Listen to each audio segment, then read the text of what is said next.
Hello there, you are listening to The Screen Queen, where you'll be finding your favorite movie or your favorite television show and learning something new. You'll just have to listen to find out. Here is your host, Samantha Parrish. Hello there and welcome back to the show. As always, and last time I checked, my name is Samantha Parrish and you are listening to The Screen Queen. So your ears do not deceive you, your speakers are not being weird. My voice definitely sounds like I ate some Brillo pads for lunch. Unfortunately, I caught a really nasty cold over the weekend.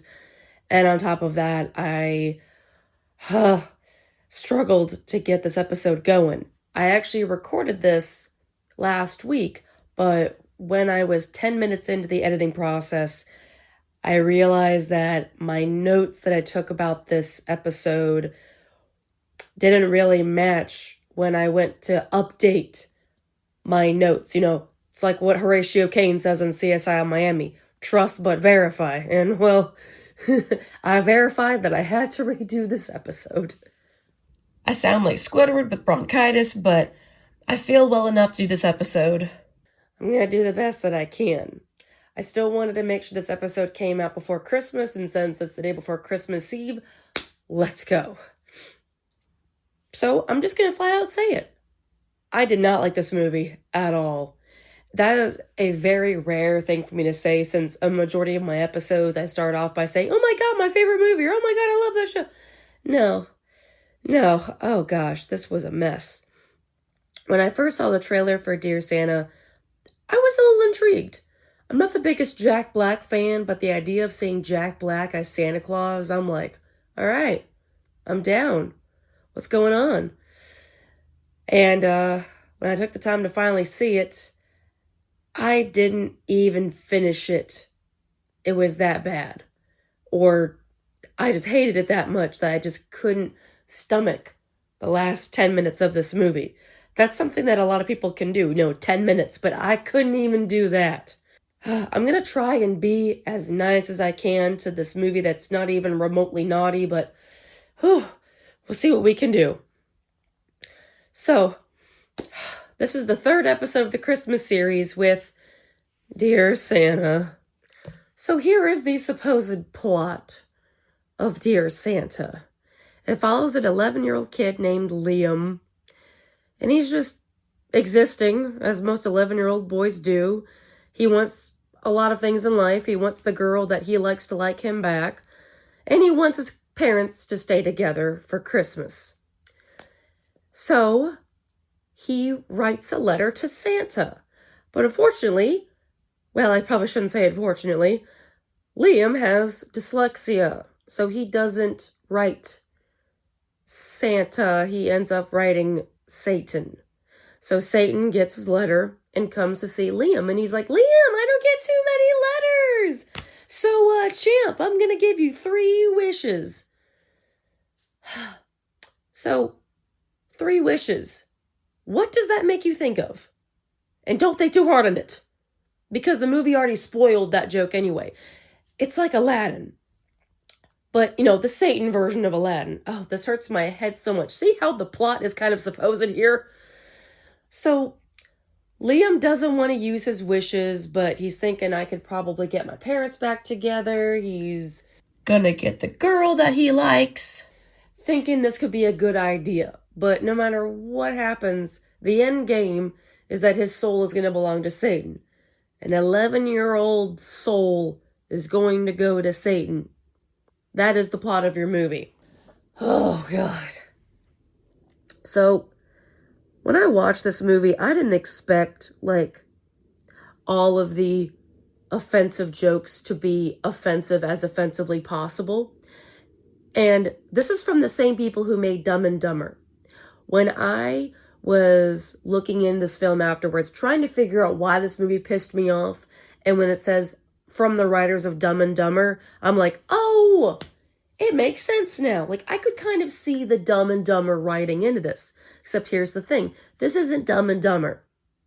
The writing in Dumb and Dumber was very smart, and it was offensive as hell, but knew how to make offensive jokes in a way that you could laugh along with it.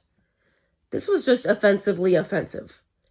So right off the bat, the thing that makes me mad the most in this film is I don't like the way that they depicted kids that have intellectual disabilities or dyslexia. Now, with that said, this is a dark humor film. Making fun of people with disabilities is practically in the back pocket for a lot of jokes that exist in dark humor stories. Except you have to do them right for that to work. As a kid growing up with an educational disability, like this kind of hit me on a certain note, like, and I can take a joke. I do love me some events of humor if it's done right. And some people that do suffer from certain disabilities, oh my God, they have like comedy gold. And I've seen some comedians that have made fun of disabilities in the most poetic way possible, that you can see how offensive it is, but you can also see that they made this hilarious so you can laugh with it. Except here's the thing, there's no comedy here. There's nothing remotely here that makes anything they say about this topic to be a joke. And I feel like that could have worked so much better if they made the writing just a little bit more funnier and maybe a little less point and laugh. This is what it's like, a point and laugh at someone else's lack of ability. Like, it's just, there's a time and place for it. And there's also a way to write that. Because like I said, this is from the people who made Dumb and Dumber. This was from the same people who wrote a segment about a dead bird and gave it to a blind kid. That works on so many levels. And yet there's nothing like that here. Because you can identify how terrible that is, but the way that they executed that to be a joke. And thankfully, they don't spend too much time on things like that. The whole area in this film is unnecessarily having to bring up that the character Liam has an educational disability. That could have just been done one time, but this is the basis of the film. And it's like a stretched out rubber band. It's terrible. It's like, it's just belittling something to a severity and thinking that's supposed to be funny. But the other thing that really faults this movie is the main kid himself. Now, I do want to say that, like, I have no faults against, like, child actors because they're literally doing what was handed to them. But the way they wrote this kid was just terrible, and I feel so bad for this kid. I hope this kid gets whatever he wants for Christmas to have to deal with such a shitty movie like this, man. The character of Liam was just terrible all around the board. He's supposed to be a kid that we sympathize with, or at least you don't want this kid to go to hell. The fact that he is so terrible to his friends and the way that he treats the girl that he likes, it just reeks and leaks of toxic masculinity, and it's just terrible to see an 11-year-old have to say things that I would hear a misogynist say. It didn't work at all in this movie. This is a kid I'm supposed to root for, and the kid is so annoying. I want to take 2 screwdrivers to my ear canal. I feel like if they wrote this kid to be, like, I don't know, more charming, or if they gave him a little bit more layers, then this film really could have worked. But it just didn't. I would have thought that this would be a hilarious film, because this is a dark humor film. I originally didn't think it was a dark humor film until I looked it up, and I'm like, oh, well, okay. But it also says family friendly. So this makes it a little bit confusing. I'm not sure what this is supposed to be. And that could be the other problem with this film, is it doesn't have an identity. On top of having poor writing, I'm not sure what this film was supposed to accomplish. It just felt like they threw in Jack Black and Post Malone and offensive jokes and was like, okay, comedy gold. But, you have to have good things all around the map to make something work. The sad thing, though, is that it's not terrible to make a film that has terrible characters. The thing that makes it sad is that you can have an offensive Christmas movie. In fact, one of my favorite offensive Christmas movies is Bad Santa, where it wasn't afraid to have to be that movie. It doesn't make sense to me. This movie maybe just needed some more time to just go through some stuff. It feels too rushed. But unfortunately, I think the creators just thought, oh, well, we'll throw Blackjack, excuse me. That's how you know I'm sick. They threw Jack Black in there and thought that could just work, but having a famous name doesn't always mean gold, unfortunately. But this is also a time now where Jack Black is also not a name that can sell things right now. Right now, people are telling Jack to just hit the road. And especially with the upcoming Minecraft movie that he's playing the character Steve. And I don't know nothing about Minecraft, but I'm not seeing good news with Jack Black's name, with how people have now become overdosed by his appearances and people just need a break. I know that the Borderlands film didn't really help out his resume too much, as well as the endless amount of projects that he's getting involved with that has people just absolutely taxed right now. I think everyone's pretty much jacked out at this point. So around this time, no one was really looking forward to seeing Jack Black. Like, it's sad because I do like the guy. I'm not the biggest fan of Jack Black, but I can't deny that I do like some of his movies. This wasn't his movie. So there was something that I thought about when I was watching this movie, in that it's very reminiscent of a film that I watched years ago called Little Evil. Now, I'm going to make sense with what I'm making as a parallel. So, Little Evil, if you have ever seen it, it's about a stepfather who believes his stepson is the spawn of Satan. And I kept thinking about that, where the whole thing about Little Evil was that it was basically making fun of a family-friendly premise. You know, kind of makes the joke feed onto itself.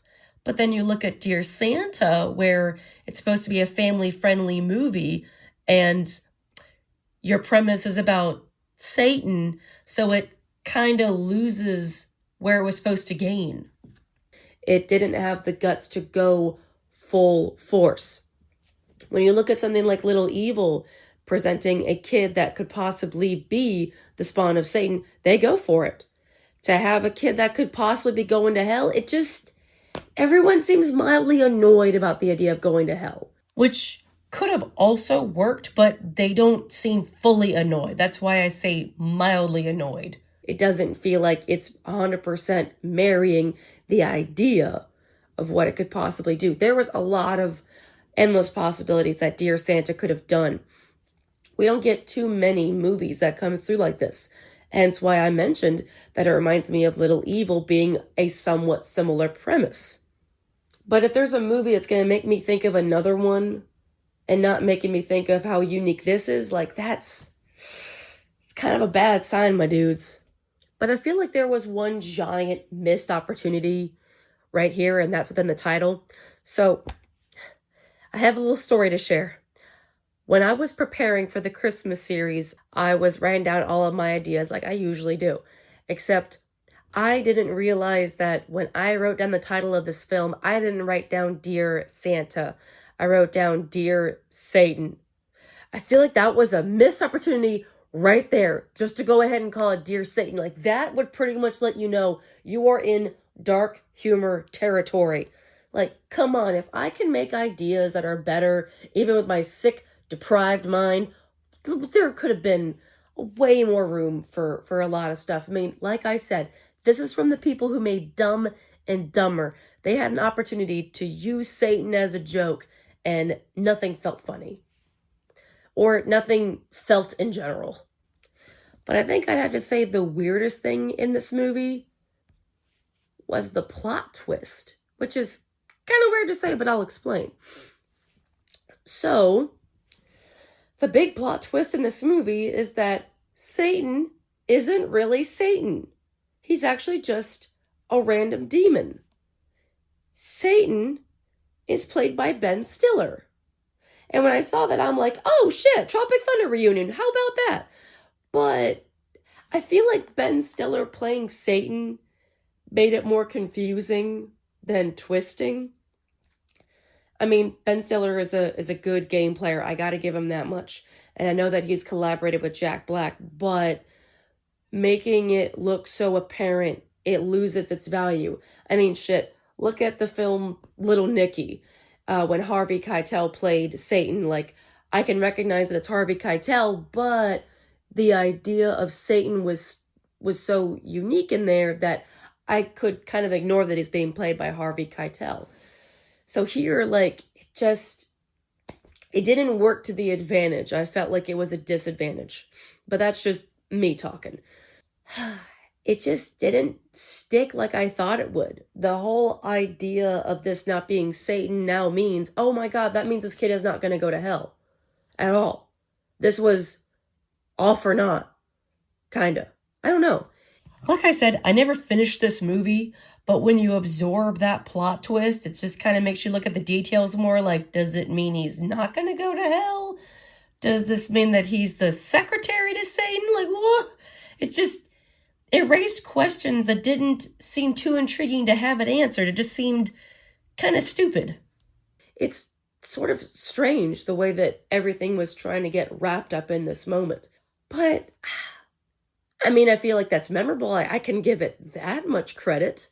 It's not every day you're going to see Ben Stiller playing Satan. I feel like that angle could have worked differently in another way, or just an entirely different angle at all. I just feel the execution of making this plot twist I don't know, it felt a little still to me. Okay, I tried. That's all I got right now. I'm just trying to get myself through this episode. We can do this, guys. So in terms for how Dear Santa stands as a Christmas movie, I don't think this is something that people are going to be wanting to put on for a while. I mean, the thing isn't even a month old, so I feel like I'm already judging a piece of material that hasn't had time to marinate. But if I can compare this to other pieces of media that have done the idea better, and this one where it doesn't explore the idea, it just says the idea, I feel like that's a wasted opportunity. This didn't feel like anything remotely comedy. It didn't feel like a comedy film. It didn't feel like a dark humor film. It was too mean to be a family-friendly film, but it wasn't mean enough to be a dark humor film. I feel like once in a while we get that one really weird Christmas film that tries to be a Christmas film, and God, I think I found the one for this year. There's room to do this someplace else. But I would hope when that time comes that someone could learn to just not do what this movie did and actually go for the idea and make something truly unique. Because this just wasn't even unique. It's not the first time that we've had that idea, but there's a way to make a regurgitated idea seem unique. This just wasn't the movie for that. If you want to watch it, just lower your expectations and try not to take it too seriously because, well, there's nothing really too serious in this film anyway, but it exists, and I feel like that's all I have to say about that. So, before I tell you guys what's going to be happening for the last episode on The Screen Queen, I have an announcement that I'm going to make. So, I'm going to be taking a bit of a break from the show next year for a couple of reasons. One, I have a major project that I'm working on that I have to keep as a secret right now until I have a little bit more to share in the future. But since I'm going to be devoting a lot of time to this project, I won't have time to be doing 2 Screen Queen episodes per month. So I'm going to be putting out 1 episode per month. That being said, I do have a new side series that I'm going to be releasing next year called Recaps, where I'll be going over a show before the premiere comes up. It's going to be a bit more of like an unscripted show that I'll be having with some guests here and there, something that'll make it a little bit easier because lately I haven't been feeling a major drive for this show, which is leading me to my second reason for easing up on the episodes. When I was working on the Jack Frost episode, I was telling the updates to my best pal Ace, and he said to me, like, you sound like you're getting a little drained from this episode, and I didn't spare any like positive details. I said, yeah, I am, and it really hit me that I don't have any energy right now. And this is a show that I do love. I talk about it all the time. And I feel like if you can't talk about something that you love, then, what are you doing here? And I do want to continue loving this show, but with the time that I'm setting aside for this project, I feel like that's also a good time for me to get myself back into this show, like the way that I want to. I want to give 100% of myself in this show, but with the way things have been lately, I don't have 100%. Like, I barely have 5% for myself these days. And if you love something so much and you want it to look good, then you don't give it the worst parts of yourself. I want to give the show all the best parts of myself. And so if that means making one episode per month, then that's what I'm going to have to do until I get back to my regular speed again. But I'm sure my audience will greatly understand the changes that's going to be coming in 2025. And so, for the last episode to end cap the year 2024, I have an unexpected plan for what I've chosen. All I'm going to tell you is that the movie I have chosen is a film that came out this year, was one that I felt got greatly snubbed, and I'm using my power as a movie commentator to bring more light to this movie that needs a brighter spotlight. And that's all I'm going to tell you. I swear. So, with that said, if you want to catch up with me in between uploads, you can always find me on my Instagram at the Queen of the Screen. I'm hoping I can put that through some new content coming in 2025. And I like to advertise my book series, Inglorious Inc., which is a dark humor series that I am happy to say does go through its dark humor ideas. And if you do want to find that series, you can find it on Amazon, and I have the link available in the description box. Alrighty, I am going to go rest my voice and give it some hot tea, and hopefully not sound like a Brillo pad by the time I get the next episode up. Alrighty, you all take care now, and Merry Christmas. This is your Screen Queen, signing off. Bye-bye!